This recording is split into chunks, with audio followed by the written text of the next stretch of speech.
कार्यक्रम 250टी एम्बुलेंस देय मुक्त एम्बुलेंस स्वास्थ्य सेवा आम राज्यर सुदृढ़ होउची।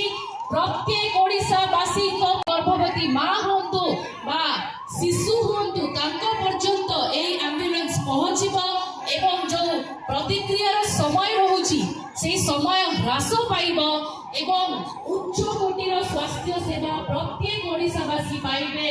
आज ताहार एक उदाहरण स्वरूप आपणक सम्मुखरे एई 250टी जो द्वितीय पर्यायर एम्बुलेंस लोकार्पित करुछंती माननीय मुख्यमंत्री महोदय।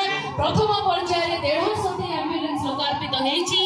एठी आज्ञा कहि रखिबाकु चाहिबी स्वास्थ्य सेवा क्षेत्र रे एही जो अभियान अछि 428टी एम्बुलेंस लोकन को भेटी दबार ताहार प्रोजेक्ट कॉस्ट मूल्य पाखापाखि व्यय हेछि 111 कोटी टंका। एते बड़ संख्या नुह आज्ञा ये आम ओडिशार स्वास्थ्य सेवार अध्याय विशेष करी जरूरी कालीन स्वास्थ्य सेवा अध्याय एक नुआ पृष्ठ लेखा जाउछि जोटा कि आगामी समय रे प्रत्येक ओडिशावासी को पर्यंत पहुँचब।